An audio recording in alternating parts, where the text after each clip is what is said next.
I am the president of Black Freedom Factory.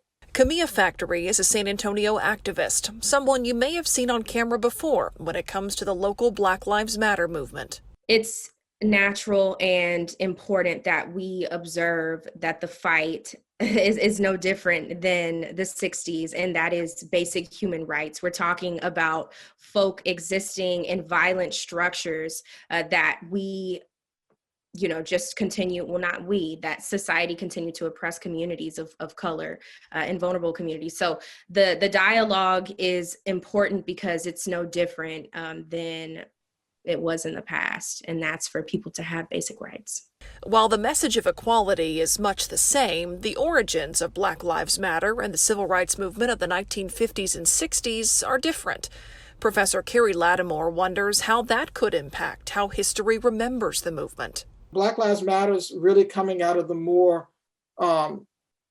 progressive Black Power, Black Panther Party, Republic of New Africa, and other kinds of movements that were a little more radical than some of the more traditional Southern Christian Leadership Conference and other movements that were really the foundation of the earlier civil rights movement. So I think that in the later civil rights movement, if we open that up to include Black Panther Party and others, then you can see the Black Lives Matters movement coming into part of that. Then there's the technology we have today that those who witnessed the civil rights movement couldn't even imagine. For the civil rights movement, we have journals, we have papers, we have all these newspaper clippings to tell this story, but a lot of the Black Lives Matter movement has happened on social media. Are people saving Instagram feeds? Are they saving Facebook pages? Are they downloading these videos?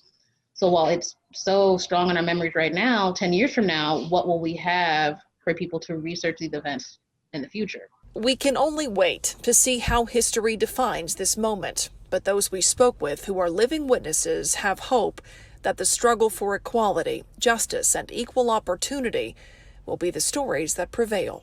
It's a universal concept that everyone should be treated equally and fairly, and that premise of Black Lives Matter, I think, embodied that.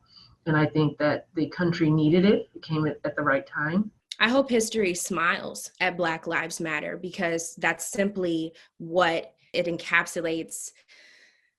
Black futures. It encapsulates Black children innovating in STEM and art and medicine. It means that we matter beyond a hashtag at the whim of violence. It means that our futures are just as bright and as promising as anyone else's.